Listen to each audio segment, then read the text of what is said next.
Hello. Hello, brother. Uh, at the outset, I express my sincere apology for my inability to participate in this day, holy hour for all this time.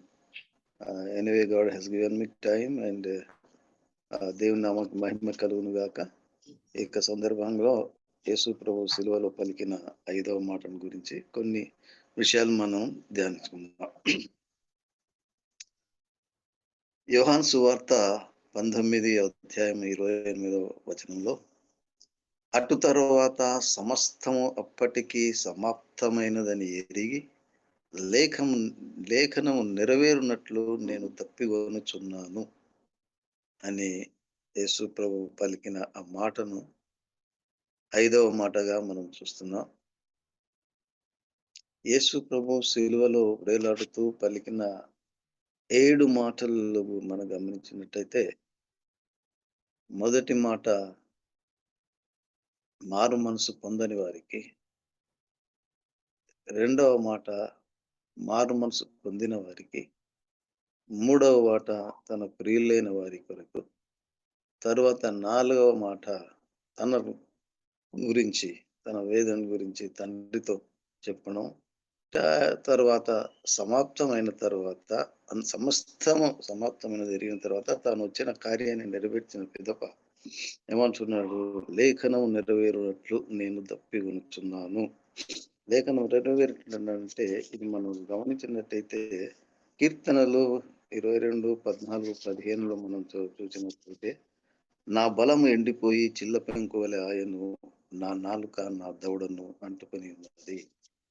లేఖనం నెరవేరగావాలి కాబట్టి అతడు నేను తప్పికొనుచున్నాను అన పలికినట్టుగా మనం చూస్తున్నాం.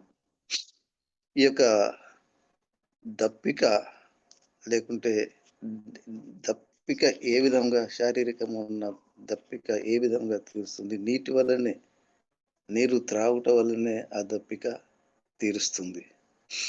యోహాను సువార్తలో మాత్రమే ఈ యొక్క విషయాన్ని ఉటంకించినట్టు మనం చూస్తాం.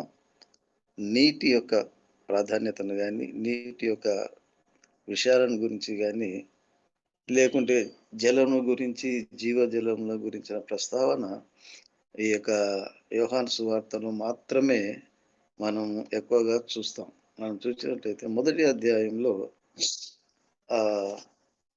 బాప్తిస్మం ఇచ్చు యోహాను ప్రజలకు నీటితో బాప్తిస్మం ఇస్తూ, తిరిగి నా వెనుక వచ్చేవాడు మీకు పరిశుద్ధాత్మతో బాప్తిస్మం ఇస్తాడు అని వారికి తెలియచేస్తూ ఈ నీటిని గురించిన విషయాన్ని అతడు తెలియచేసినాడు. 2వ అధ్యాయంలో మనం చూసినట్టయితే కానా గ్రామంలో యేసు ప్రభు నీటిని ద్రాక్షరసంగా మార్చినట్టుగా మనం చూస్తాం. 3వ అధ్యాయంలో చూసినట్టయితే నికోదేము రాత్రి వేళ యేసు ప్రభుకి వచ్చిన సన్హెడ్రిన్ సభ్యుడు అతనితో ఏమంటున్నాడంటే, ఇప్పుడు నీటి మూలముగాను ఆత్మ మూలముగాను జన్మించితేనే కానీ దేవుని రాజ్యంలో ప్రవేశించడనే విషయాన్ని ప్రస్తావించబడినది.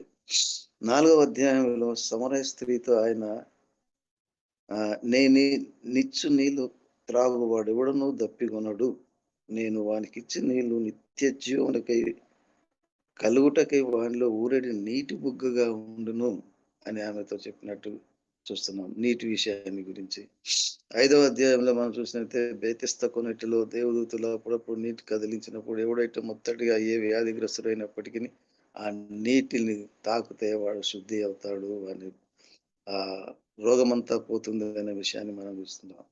7వ అధ్యాయంలో మనం చూసినట్లయితే ఎవడైనను దప్పికొని నా యుద్ధకు వచ్చి దప్పి తీర్చుకోనలేను, నా యందు విశ్వాసం ఉంచువాడు ఎవడు లేఖనం చెప్పినట్టు వాని కడుపులో నుండి జీవజల నదులు పారును అన్న విషయాన్ని, ఆ వాక్యాన్ని గురించి మనం చూస్తున్నాం. ఈ విధంగా నీటి యొక్క ప్రాధాన్యతను గురించి యోహాను సువార్తలో ప్రస్ఫుటంగా లిఖింపబడిన విషయాన్ని మనం జ్ఞాపకం చేసుకుంటున్నాం. యెషయా 40:12లో మనం గమనించినట్టయితే, యెషయా 40:12 చదువుతాను నేను. ఆహ్, తన పుడిసిటిలో జలములు కొలిచిన వాడెవడు? జేనతో ఆకాశమును కొలచూచిన వాడెవడు? భూమిలో మన్ను కొలపాత్రలో ఉంచిన వాడెవడు? త్రాసుతో పర్వతములను తూచిన వాడెవడు? అదే దాంట్లో ఆహ్, 43:20లో ఏముందంటే, నేను ఏర్పరచుకొనిన ప్రజలు త్రాగుటకు అరణ్యంలో నీళ్లు పుట్టించుచున్నాను. ఎడారిలో నదులను కలుగచేయుచున్నాను అన్న విషయం యెషయాలో రాయబడినది. అదే 44:3లో ఏమంటుందంటే, ఎండిన భూమి మీద ప్రవాహ జలములను కుమ్మరించెదను. నీ సంతతి మీద నా ఆత్మను కుమ్మరించెదను. నీ నీకు పుట్టిన వారిని నేను ఆశీర్వదించెను. నీటి కాలువల నాటబడిన నివరంజ చెట్లు గడ్డిలో ఎదుగునట్లు వారు ఎదుగుదురు అన్న విషయాన్ని ఆహ్, ఇక్కడ రాయబడినట్టుగా మనం చూస్తున్నాం. అదే 55:1లో 55లో దప్పిగొనిన వారలారా నీళ్ళ యొద్దకు రండి. దప్పిగొనిన వారలారా నీళ్ళ యొద్దకు రండి అనే విషయాన్ని రాయబడినట్లుగా మనం చూస్తున్నాం. యేసు ప్రభు ఆయన ఎటర్నిటీ పాస్ట్ నా తండ్రి ఆయన లోకంలోనికి కాలంలోనికి రాకముందు తండ్రి ఎదుట ఉన్నాడు. హ్మ్.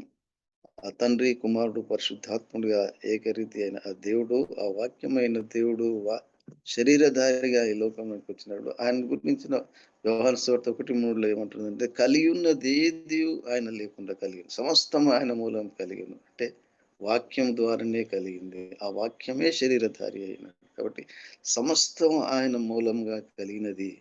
కలియున్నదేది ఆయన లేకుండా కలగలేదు. భూమిని, ఆకాశమును, సముద్రమును సమస్తమును ఆయన చేత ఆయననే సృజించినాడు. నీటిని ఆయన అరణ్యములో నీటిని నదులుగా ప్రవహింపజేసే శక్తి గలవాడు. ఆయన సిలువలో వేలాడుతూ పలికిన మాట, నేను దప్పిగొనుచున్నాను. దప్పిక ఆయన శారీరక బాధ, మానసిక బాధ అనుభవిస్తూ గెత్సెమనే తోటలో తన శిష్యులు వారిని మెలుక ఉండి ప్రార్థన చేయమని చెప్పి అతడు కొంత దూరం వెళ్ళి ప్రార్థన చేసినప్పుడు ఆయన చెమట రక్తపు బిందువుగా మారినట్టు మనం చూస్తాం. అంత తీవ్రమైన శారీరక, మానసిక వేదన అనుభవిస్తున్నాడు. తన శిష్యులు మాత్రం వారు నిద్రపోతున్నారు. ఆ సమయంలో నేను ఒంటరిగా ఉన్నాను.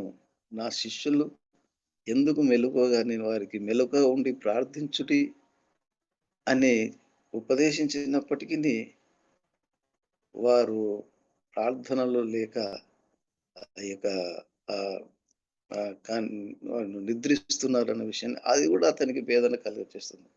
అతడు అనుభవిస్తున్నాడు శ్రమ. తర్వాత తన శిష్యుల యొక్క స్థితిని గట్టిని గూడా అతడు బాధ చెందినట్టుగా మనం చూస్తున్నాం. తీవ్రమైన శారీరక, మానసికమైన వేదన పడుతున్నాడు. దాహం పొందినప్పుడు, దాహం దేహము బాధ నొందినప్పుడు, శ్రమను అనుభవిస్తున్నప్పుడు దాహం కలుగుతుంది. ఆ దాహం తీరనిచో వేదన అధికమవుతుంది. దాహం తీరనిచో వేదన అధికమవుతున్నది. ఆయన పొందిన వేదనను బట్టి అమితమైన ఆహ్, ఆహ్, ఆహ్, వేదన బాధ చేత, మానసిక బాధ చేత అతడు పొందిన వేదనను బట్టి అతనికి ఆ యొక్క ఆహ్, ఉదయకాలంలో అతన్ని ఈడ్చుకొని పోవడం కాయప దగ్గరికి, అన్న దగ్గరికి, తర్వాత పిలాతు దగ్గరికి, తర్వాత హేరోదు దగ్గరికి, తిరిగి పిలాతు దగ్గరికి ఇవన్నీ గూడా రాత్రంతా అతడు దాంట్లో గెత్సెమనే తోటలో బాధ ఒంటరిగా బాధ అనుభవిస్తున్నాడు. ఆ తర్వాత ఉదయం అతన్ని ఈ విధంగా తీసుకొనొచ్చారు. ఇవన్నీ బాధలు అనుభవిస్తున్నాడు. ఆ శ్రమలలో, ఇబ్బందుల్లో ఆయన పలుకుతున్న మాట చివరిగా సమస్తం సమూర్తి ఆయన వచ్చిన కార్యాన్ని ఏ ఉద్దేశ్యము చేత తండ్రి చేత ఈ లోకంలోనికి పంపబడినాడో, ఆ ఉద్దేశాన్ని సంపూర్ణంగా చేసి చివరి క్షణాల్లో అతను అంటున్నాడు, నేను దప్పిగొనుచున్నాను అనేటువంటి అంటే లేఖనాలు నెరవేరినట్టు నేను దప్పికొనుచున్నాను అనే వాక్యాన్ని మనం వింటున్నాం. ఆహ్, మనం ఇక్కడ గమనించినట్టయితే సంసోను, న్యాయాధిపతి అయిన సంసోను, ఆహ్, అతడు కూడా ఆహ్, మిక్కిలి ఆహ్, దాహం కొన్నట్టుగా మనం చూస్తున్నాం. అది న్యాయాధిపతులు 15 ఆహ్, 18, 19 మనం చూసినట్టయితే, అప్పుడతడు మిక్కిలి దప్పిగొనినందున యెహోవాకు మొర్రపెట్టి, నీవు నీ సేవకుని చేతి వలన ఈ గొప్ప రక్షణను దయచేసిన తరువాత, నేనిప్పుడు దప్పి చేత చచ్చి సున్నతి పొందని వారి చేతిలో పడవలెనా అని వేడుకొనగా, దేవుడు లేహిలో ఉన్న ఒక గోతిని చీల్చెను. దానిలో నుండి నీళ్లు బయలుదేరెను. అతడు త్రాగిన తర్వాత ప్రాణము తెప్పరిల్లి బ్రతికెను. కాబట్టి దానికి నేటి వరకు ఏన్‌హక్కొరే అనబడును. ఈ విధంగా ఆహ్, అలసిపోయినప్పుడు, శరీరం ఆహ్, వేదన ఉన్నప్పుడు దాహం కలగడం సహజం. ఆ యొక్క దాహం తీరకపోతే కలిగే బాధన ఇంకా ఎక్కువగా ఉంటుంది. అలాగే మనం చూసినట్టయితే అదే న్యాయాధిపతుల గ్రంథంలో ఆహ్, సీసెరా, హ్మ్. వాడు 4:19 ఏదంటే, యాబీను రాజు యొక్క సైన్యాధిపతి 900 రథాలు అతనికున్నాయి. ఆ! అతడు వెళ్లి అది యెహోవా చేత వారికి ఇశ్రాయేలుకు రక్షణ కలుగుతున్నప్పుడు రథాలు దిగి పారిపోతుంటే యాయాలు గుడారానికొచ్చినప్పుడు, నేను దప్పికొంటున్నాను ఆమె అంటుంది, "నేను దప్పికొంటున్నాను నాకేమన్నా ఇయ్యి" అని అంటాడు. అదే వానికన్నా భయం గాని, వానిలో ఉన్న సీసెరాలో ఉన్న శక్తిహీనతను గాని, అతడు అలసిపోయిన దాని తర్వాత గుడారంలో వచ్చి నాకు దప్పిక కావాలని అంటుంది. అంటే ఆహ్, దప్పిక అంటే మన అశక్తతలో ఉన్నప్పుడు, బలహీనతలో ఉన్నప్పుడు, అది ఆ నీరు తాగినప్పుడు దాహం తీరుతుంది. అలాగే మనం గమనించినట్టయితే ధనవంతుడు లాజరు విషయంలో మనం గమనించినట్టయితే, ఆహ్, లాజరు అబ్రహాము రొమ్మున కొనిపోబడినాడు. ధనవంతుడు మాత్రం అగ్నిజ్వాలలో పడిపోయి వేదన పడుతున్నాడు. తండ్రివైన అబ్రహాము లాజరు యొక్క ఒక చేతి వ్రేళ్ళను నీటి చుక్కను నా నోట్లో అందియమని చేస్తాడు. అంటే శ్రమలు పొందినప్పుడు గాని, బాధలు అనుభవించినప్పుడు గాని, ఆహ్, దాహం యొక్క విలువ అప్పుడు తెలుస్తుంది. దప్పిక అతడు తన జీవితంలో ఇష్టానుసారంగా ప్రవర్తించినాడు. కానీ బీదలను పట్టించుకోలేదు. అయితే ఎప్పుడైతే అతడు వేదనలు పొందుతున్నాడో అప్పుడు అతనికి కావాల్సింది, నాకు దాహమైతుంది, దాహమైతే ఒక నీటి బొట్టు ఆయనకు లాజరు చిటికెన వేలుతో వచ్చిన ఆ నీటి బొట్టు నాకు కావాలి అన్న విషయాన్ని మనం గమనిస్తున్నాం. యేసు ప్రభు యొక్క జీవితం కూడా అతి ఆహ్, వేదనాభరితమైనది. ఆయన శ్రమ పడడానికి, శ్రమలో పరిపూర్ణత పొందడానికి మనకు ఆయన జీవితం ఒక సత్యాన్ని మనకు వెల్లడిస్తుంది. శ్రమల వలన జీవితము పరిపూర్ణమవుతున్నది. వేదనలు పొందుట వలన, వేదనను సహించుట వలన, వేదనలను ఆహ్, వాటిని అనుభవించుట వలన మనలో ఒక సాహసం లేక ధైర్యం మనలో ఆహ్, కలుగుతుందనే విషయాన్ని మనం తెలుసుకుంటున్నాం. యేసు ప్రభు ఆహ్, శ్రమ అనుభవిస్తున్నాడు అంటే, మానవుల యొక్క రక్షణ విషయంలో, పాపి యొక్క రక్షణ విషయంలో, పాపికి పొందవలసినటువంటి ఎటువంటి కఠినమైన శిక్ష ఎదుర్కొనవలెనో, ఆ శిక్ష నుంచి తొలగించడానికే, ఆ శిక్ష నుంచి మానవులను విమోచించడానికే, పాపపు యొక్క ఫలితాన్ని అనుభవించడా అనుభవిస్తే అన్ అంటే మానవులు అనుభవించలేరు. అంత కఠినమైన శిక్షను మానవుల పక్షాన, మన పక్షాన ఆయన శిక్ష అనుభవించినాడు. ఆ! మన కొరకు శ్రమ అనుభవించినాడు. అయితే యేసు ప్రభువు తన జీవితం ద్వారా తన శ్రమను పొందుట వలన ఏమంటున్నాడంటే, ఆహ్, ఆయన శ్రమ అనుభవించెను.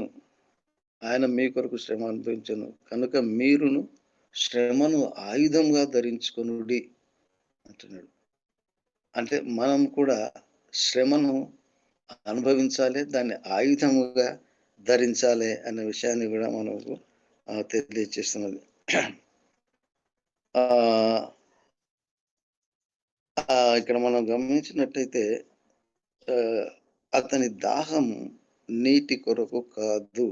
అంటే ఇన్ని సృష్టించిన వాడు, ఇన్ని కలుగజేసిన వాడు దాన్ని అనుభవించలేడా? సొంతగా పొందుకోలేడా?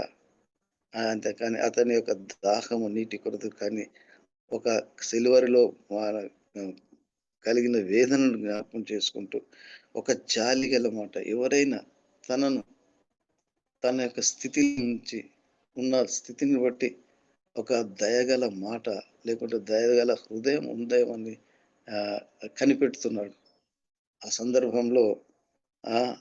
ఆహ్, ఒక సైనికుడు ఏం చేస్తాడంటే ఒక చిరక స్పాంజి ముంచి చిరకలో ముంచి రెల్లుకు వేసి తగిలించి అతనికి నెట్టెడతాడు. అంటే వాడు చేసినటువంటి పని ఏంటంటే ఇగో శ్రమ అనుభవిస్తున్న ఒక వ్యక్తిని ఆ! ఆయనకి రక్షకుడు అన్న విషయాన్ని అతనికి తెలియకపోయినప్పటికిని, ఇతడు శ్రమలో ఉన్నాడు. ఇతనికి సహాయం అవసరం అని ఆలోచించి, ఒక అన్యుడైన వ్యక్తి అది ఒకవేళ అప్రయత్నంగా చేసిందా? లేకుంటే ఒక మాకింగ్ లేకుంటే అతన్ని ఆహ్, మోకరిగా అతడు చేసినది అది ఏదేమైనప్పటికిని, అతడు దానికి అనిపించిన తర్వాత యేసుప్రభు తనలో అనుకుని ఉంటాడు. ఇదిగో తండ్రి నన్ను విడిచిపెట్టినప్పటికిని క్షణమాత్రం నా దేవా నన్నెందుకు విడిచితివి అని మొరపెట్టినప్పుడు, తర్వాత దప్పిగొంతున్నానన్నప్పుడు ఆ యొక్క సైనికుడు ఇచ్చిన ఆ కార్యాన్ని బట్టి, ఇదిగో ఈ యొక్క అన్యుని ద్వారా నీవు మాట్లాడుతున్నావు. నీవు దూరంగా లేవు. నీవు నాకు సమీపంగా ఉన్నావు అనే గొప్ప ధైర్యాన్ని యేసు ప్రభు పొందినట్టుగా మనం గమనిస్తున్నాం. మానవ జీవితంలో దేవుడు మన నుంచి ఆశించేది ఒక దయగల లేకుంటే ఆహ్, ఆయన చిత్తానికి సంపూర్ణంగా లోబడి తాను చేసిన విధంగా చేయడానికి, తన్ను పోలి నడవడానికి, మన దాహాన్ని తీర్చడానికి అతడు దప్పిగొంచున్నాడన్న విషయాన్ని మనం జ్ఞాపకం చేసుకున్నాను. నేను మీకిచ్చే నీళ్లు మీలో ఊరడి నీటి బుగ్గగా ఉంటాయి. మీరిక దాహం పొందరు. అంటే మానవుడు తన జీవితంలో ఎన్ని సంపాదించినప్పటికీ, ఎంతగా ఉన్నత స్థితికి వచ్చినప్పటికిని అతనిలో ఇంకనూ దాహమే ఉంటుంది. పాపమనే దాహం ఇంకనూ సంపాదించాలని, ఇంకనూ అనుభవించాలి. ఇంకా ఆ దాహం అదంతా తీసివేయాలని నిజమైన నీళ్లు నేనిస్తాను. నేను నీకిచ్చే నీళ్లు సమరస్త్రీతో అంటాడు. అయ్యా నేను ఆ నీళ్లు శ్రేష్టమైన నీళ్ళు బావి నుండి చేదుకోలేదంటే అది నీళ్లు కాదమ్మా అవి. భౌతికమైన కానీ నేను నీకిచ్చే నీళ్లు ఆ! నీలో ఊరేడి నీటి బుగ్గగా ఉంటుంది. ఆ నీరు, ఆ ప్రశస్తమైన నీరు మనం దాన్ని గ్రోలుతూ ఆ యొక్క నీటిని ఇతరులకు కూడా పరిచయం చేసి అంటే ఆ నీటిని ఆ యొక్క దేవుడు అనుగ్రహించిన ఆ ఊట నిధి అది ఇతరులతో పంచుకొనాలన్న విషయం దాన్ని గురించిన దాహమే యేసుప్రభు అనుభవిస్తున్నట్టుగా మనం చూస్తున్నాం. ఇక్కడ బెర్షెబ అరణ్యంలో హాగరు,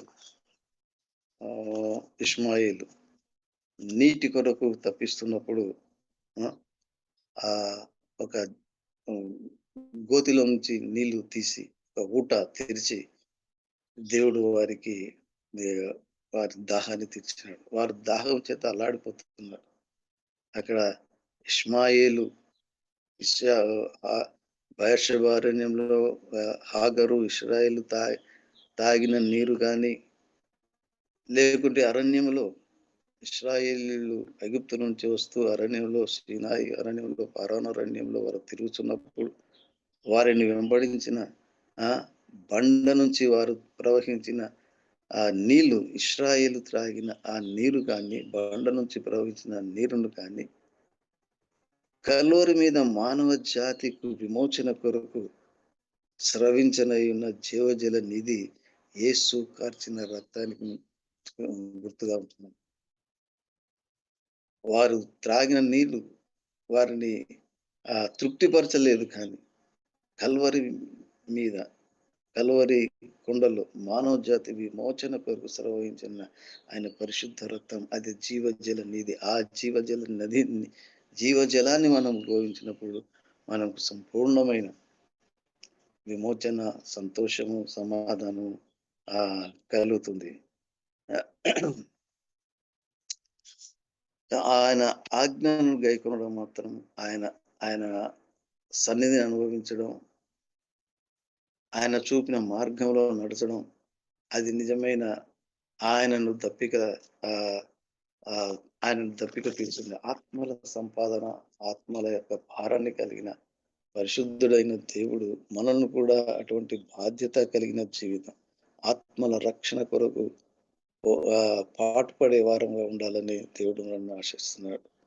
ఇదిగో ఆహ్, నేను నేను దప్పిగొంటిని, మీరు నాకు దాహం ఇచ్చితిరి. నేను ఆకలిగొంటిని, నాకు ఆహారం పెట్టితిరి అంటాడు. ఆహ్, వారు మేమెప్పుడు పెడితిమి, మేము నీకు ఆహారం ఎప్పుడు ఇచ్చినాము, నీళ్ళెప్పుడు ఇచ్చినాము, నీ దాహం ఎప్పుడు తీర్చినామంటే, ఇది అల్పులైన యువకునికి మీరు తీర్చితిరి. అల్పులైన ఒక్కరికి మీరు తీర్చితిరి నాకిచ్చినట్టే అంటున్నాడు. కాబట్టి ఈ మాట ద్వారా మనం ఏం నేర్చుకుంటున్నామంటే, మన బాధ్యతను మీ మీద నెరవేరుస్తున్నాం. మనం దప్పిక మన దప్పిక మనం తీర్చుకుంటూ, ఇతరుల యొక్క దప్పికను తీర్చడానికి ప్రయత్నం చేసే వారంగా ఉండాలని మనము ఈ వాక్యం ద్వారా హెచ్చరింపబడుతున్నాం. ఆయన సమస్తము సృష్టించిన వాడు. ఆయన దప్పిగొంటున్నాడంటే, దాహంగొంటున్నాడంటే, అది మన రక్షణ కొరకే, మన నిత్య జీవం కొరకే, మనం పాపం నుంచి విముక్తి పొందడానికే. అలాగే మన విముక్తి పొందిన మనం కూడా ఇతరులైన వారిని కూడా ఆ నిత్య జీవ జలనిధికి, ఆ జల వారి దగ్గరికి తీసుకొనొచ్చి, వారు కూడా అటువంటి ఆహ్, మేలును పొందుకోవడానికి, రక్షణ పొందుకోవడానికి మనం సహాయం మనం పాటుపడాలని మన బాధ్యత అని ఈ వాక్యం ద్వారా మనం హెచ్చరింపబడుతున్నాం. హ్మ్. సమస్తము అప్పటికి సమస్తము ఆహ్, సమకూడినదని జరిగి, హ్మ్.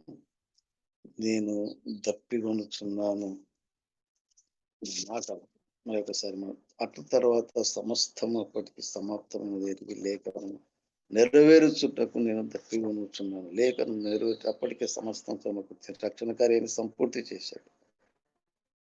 మనము చేయవలసినది ఆయనను స్వీకరించుటే.